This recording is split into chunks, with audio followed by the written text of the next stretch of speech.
सच को देख ना पाने की, सत्य को जान ना पाने की, बड़ी सी बड़ी या छोटी सी छोटी रीज़न क्या है? रीज़न ये है कि हम स्वयं ही जानना नहीं चाहते हैं, समझना नहीं चाहते हैं। दिखाए हमको पड़ भी गया, फिर भी हम देखना नहीं चाहते हैं। बस हम बोलते हैं दिखाई नहीं पड़ रहा है, हम बोलते हैं जान नहीं पा रहे हैं, समझ नहीं पा रहे हैं, पर हम खुद ही समझना जानना नहीं चाहते हैं। सच को हम देखें, सत्य को जानें। आसपास बाहर क्या घट रहा है और अपने भीतर क्या घट रहा है, इसको जानने के लिए बहुत सारा उपाय बताया गया है, पर हम उस उपाय पर, उस बताए गए रास्ते पर चलते नहीं हैं, क्योंकि चलना हमें खुद को ही पड़ता है, तो मेहनत कौन करे। इसीलिए हम उन बातों को ही पकड़ लेते हैं, चलते नहीं हैं, हम उस बातों को पकड़ लेते हैं। हम में जानकारी, ज्ञान इतना इकट्ठा हो गया है कि हमको लगता है कि आगे वाला इंसान तो मुझसे कम ही जानता है।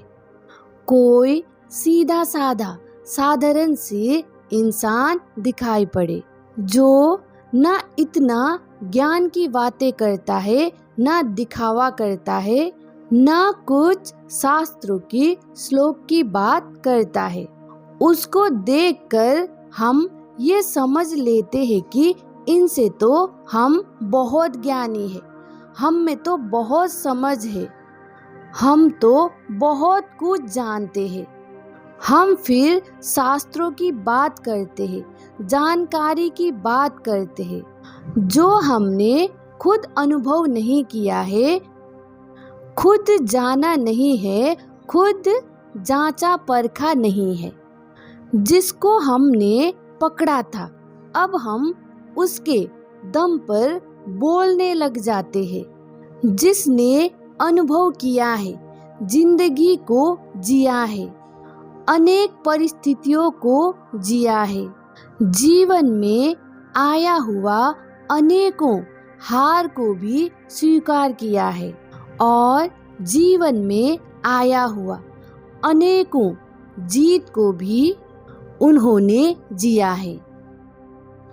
वे हमसे बहुत ज़्यादा अनुभवी और ज्ञानी होते हैं, पर हमें लगता ही नहीं। जब तक हम किसी को ना पकड़े और ज्ञान की वर्षा करने ना लग जाए, तब तक हम मानते ही नहीं कि मुझसे ये ज़्यादा अनुभवी है, मैं इनसे कुछ सीख सकता हूँ। जो शास्त्र पढ़े, श्लोक पढ़े और उसका अर्थ समझा दे, तो उसी को ही ज्ञानी समझ बैठते हैं। ऐसा नहीं है कि जो शास्त्र पढ़े, श्लोक पढ़े, उसका अर्थ समझा दे, वे ज्ञानी नहीं है।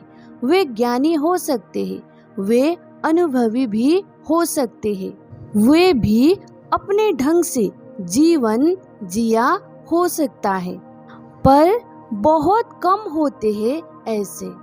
वे इतना ज्ञानी अनुभवी होकर भी पहले दूसरों को समझने की कोशिश ही करते हैं।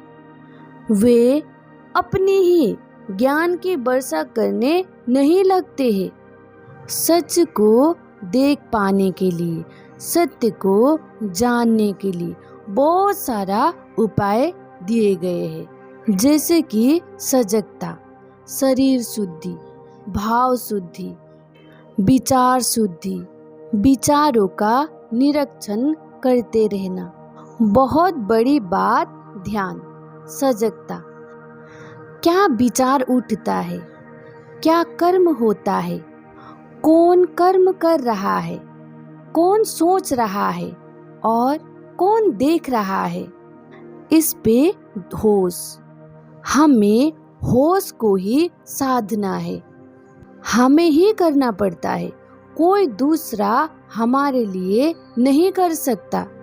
किसी को भी पकड़ के हमारे लिए कोई फायदा होने वाला नहीं है। मैं किसी को बुरा नहीं कह रही हूँ। ऐसे बहुत से महापुरुष हुए हैं जिनके लिए मेरे हृदय में भी प्रेम है, सम्मान है, पर मैं उनको पकड़ती नहीं हूँ। पकड़ने से आप उनको न प्रेम दे पाते हैं न सम्मान। पकड़ने से तो आपका अहंकार उनसे भी बड़ा बन जाता है, इसीलिए न आपके हृदय में उनके लिए प्रेम होगा न सम्मान। आप जिसको पकड़ते हैं उसको सर्वश्रेष्ठ कहते हैं, सर्वश्रेष्ठ बनाने में लग जाते हैं। वे सर्वश्रेष्ठ है क्योंकि आपने चुना है। वे सर्वश्रेष्ठ है इसीलिए आप भी श्रेष्ठ है। तो ये आपका अहंकार है। पकड़ कर ही हम उनको मान सम्मान दे पाते हैं, ये कभी मत समझना। ये भूल है हमारी। जिसको पकड़ा उसको हमने नीचा कर दिया और हमारा अहंकार उससे बड़ा हो गया। ये हम जान ही नहीं पाते हैं, समझ नहीं पाते हैं, क्योंकि हम डर में जीते हैं।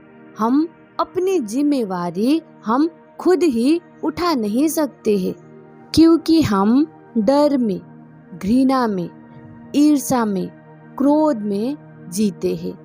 हम प्रेम में जीने लग जाए तो हमें किसी का भी जरूरत नहीं पड़ेगा। जिससे भी हमें कुछ मिला है, हमने कुछ सीखा है, उनके लिए प्रेम सदा ही बना ही रहेगा, सम्मान सदा बना रहेगा। जो भी कट्टरपन की बात करते हैं कि मेरा धर्म श्रेष्ठ है, मेरा ज्ञान श्रेष्ठ है, मेरा धर्म ही मुक्ति दे सकता है, मेरा धर्म ही इंसान को तार सकता है, कोई ऐसा बोले तो वे धर्म और आध्यात्म से बहुत दूर है। वो एक तोते की तरह है जो दिखाई भले ही पड़े, उनका पहनावा से, उनका रहन सहन से, उनका बोलने का ढंग से, पर वे धार्मिक नहीं है। धार्मिकता के नाम पर यही सब हो रहा है। सब जानकारी को इकट्ठा करके ज्ञानी बन बैठे हैं और ऐसा ज्ञानी बहुत अहंकारी होते हैं। जानकारी से पढ़ के भी इंसान ज्ञानी हो सकते हैं, उसमें उनका अनुभव भी होता है, और जो अनुभव नहीं किया है, नहीं जाना है, उसको वे जांचते हैं और जानते हैं, समझते हैं, और जितना उनका ज्ञान बढ़ता ही जाता है, नरम और साधारण बनते जाते हैं। जहाँ तहाँ मुंह नहीं खोलते हैं, जहाँ तहाँ जिस किसी के सामने ज्ञान की बातें नहीं करते हैं, और उनको जहाँ जिस लेवल का इंसान के साथ उठना बैठना पड़ जाए, वे वैसा ही हो जाते हैं उस समय के लिए, और उनको लगे कि यहाँ मुझे बोलने की जरूरत है, तब वे बोलते भी हैं। हम दूसरों को पकड़ पकड़ के हम किसको धोखा दे रहे हैं? हम खुद को ही धोखा दे रहे हैं। हम बहुत चालाक और झूठे हो चुके हैं। हम खुद को ही धोखा देते हैं, खुद से ही झूठ बोलते हैं। तो फिर जीवन में सच कहाँ दिखाई पड़ेगा? तो फिर सत्य को कैसे जान पाएंगे? जीवन में कैसा भी परिस्थिति आ जाए, फिर भी इंसान खुद को कभी नहीं छोड़ता। जो अहंकार है वे कहीं न कहीं बचा ही रहता है, उसको हम बचा कर ही रखते हैं। हम पूरी तरह खुद को छोड़ते ही नहीं। हम बहुत डरपोक हैं। हम मरने के लिए राजी होते ही नहीं। हम मन से सब कुछ छोड़कर, सब से मुक्त होकर मरने के लिए राजी हो जाए। खुद का मृत्यु देखे, मरने को स्वीकार करे, तब सच दिखाई पड़ने लग जाता है। हम कभी भी खुद को पूरी तरह छोड़ते नहीं। खुद को एकदम पूरा का पूरा खाली करते ही नहीं। हम भरे रहते हैं, इकट्ठा करते रहते हैं, पकड़ते रहते हैं। मुक्ति मुक्ति बोलते हैं, पर हम पकड़ते रहते हैं, मुक्त नहीं होते हैं। मुक्ति का अर्थ तो हम जानते ही हैं, सब चीज से मुक्त होना। तन मन धन विचार इच्छा सब से मुक्त होना। मुक्ति का अर्थ तो हमें पता है, पर हम मुक्ति मुक्ति कहते हैं, पर सब चीज को पकड़ते हैं। पकड़ना भी चाहते हैं, छोड़ना नहीं चाहते हैं, और मुक्ति भी चाहिए। जो भी चीज जितना जोर से आप पकड़ोगे, वो ही आपका बहुत बड़ा दुख का कारण बनेगा। और जिस चीज से आप खुद को जितना आजाद रखोगे, उतना ही सुख का अनुभव होगा। क्योंकि आजाद हमें खुद को ही रखना है, ना हमें कोई आज़ादी दे सकता है, ना हम किसी को आज़ाद कर सकते हैं। बाहर की कुछ चीज़ों से तो हम किसी को आज़ाद कर सकते हैं, और कोई हमें भी आज़ादी दे सकता है, पर मन की कुछ ऐसी बंधन है जो हमें खुद को ही जानना पड़ता है और खुद को ही आज़ाद करना होता है। किसी को हमने आज़ादी दे दी, पर वे अपने मन से हमें पकड़ता है, तो हम उसका कुछ नहीं कर सकते। इसीलिए आज़ाद खुद को ही करना है। सच को देखने के लिए, सत्य को जानने के लिए खुद को ही यात्रा करना पड़ता है। नहीं जान रहा हूँ, नहीं समझ पा रहा हूँ, ऐसा लगे तो यात्रा में कुछ गड़बड़ हो रहा है, तो थोड़ा होश को साधे। किसी को भी मत पकड़िए, जिसको पकड़ेंगे उन्हीं का ही बंधन में पड़ जाएंगे। इसीलिए यात्रा करते रहिए, निरीक्षण करते रहिए, होश को लाते रहिए। जब बेहोशी की तरफ जाने लगे, जब याद आए, फिर होश को लाते रहिए। यही है जीवन, इसी से ही जीवन में प्रेम आएगा। प्रेम तो है हमारे भीतर, पर अभी ढका हुआ है। वे मोह बनकर अभी काम कर रहा है। जब मोह खत्म हो जाएगा और प्रेम ही रहेगा, तब फिर अपने आप आज़ादी आएगी।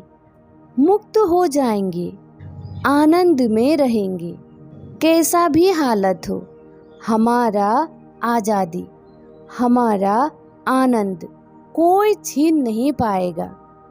किसी को पकड़ोगे तो उसमें ही फंसोगे, ये बात जरूर जानना। उसके बंधन में ही पड़ोगे।